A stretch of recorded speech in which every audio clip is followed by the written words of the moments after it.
Ia hidup jauh sebelum diutusnya Nabi Muhammad sallallahu alaihi wasallam, tetapi kisah-kisah keadilannya cukup terkenal dan menyebar. Ternyata ada seorang wanita tua dengan guguk reotnya yang menolak untuk menjualnya. Peristiwa yang hampir sama terjadi ketika Mesir masuk menjadi wilayah Islam setelah terlepas dari Romawi pada masa Khalifah Umar bin Khattab.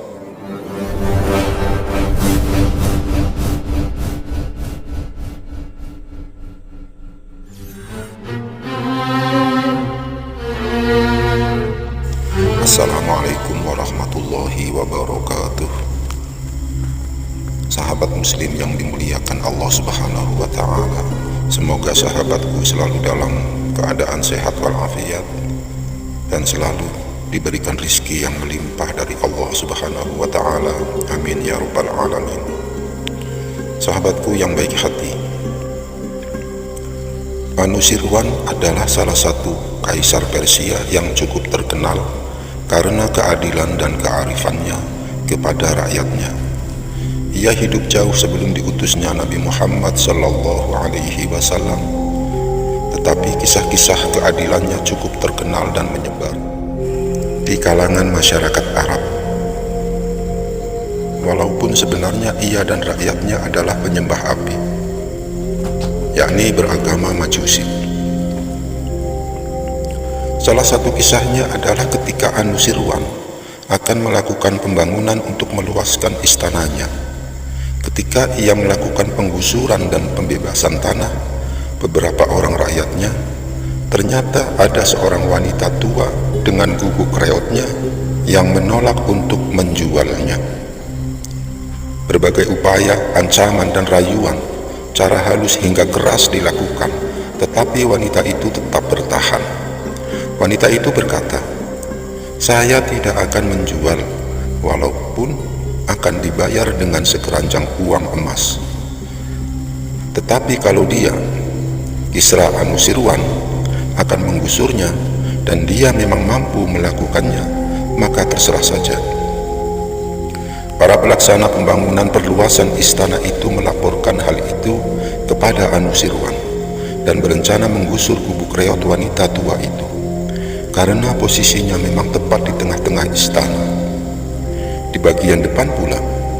Tetapi Anusirwan berkata, "Jangan lakukan itu, biarkan saja gubuk itu di tempatnya, tetapi tetap laksanakan perluasan pembangunan."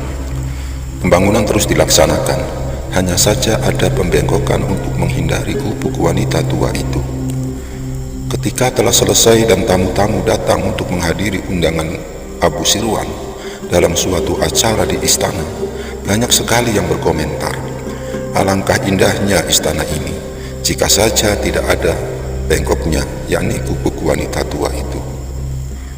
Mendengar komentar-komentar seperti itu, Anusirwan berkata, "Justru dengan kebengkokan itulah perkaranya menjadi lurus dan keindahannya menjadi semakin sempurna."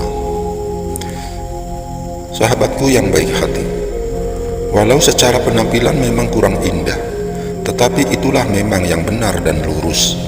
Keadaan dan keindahannya menjadi sempurna karena memang tidak ada satu pihak pun, walau sangat lemah dan tidak berdaya, yang merasa dizolimi dengan sikap sang penguasa. Sahabatku, peristiwa yang hampir sama terjadi ketika Mesir masuk menjadi wilayah Islam setelah terlepas dari Romawi pada masa Khalifah Umar bin Khattab.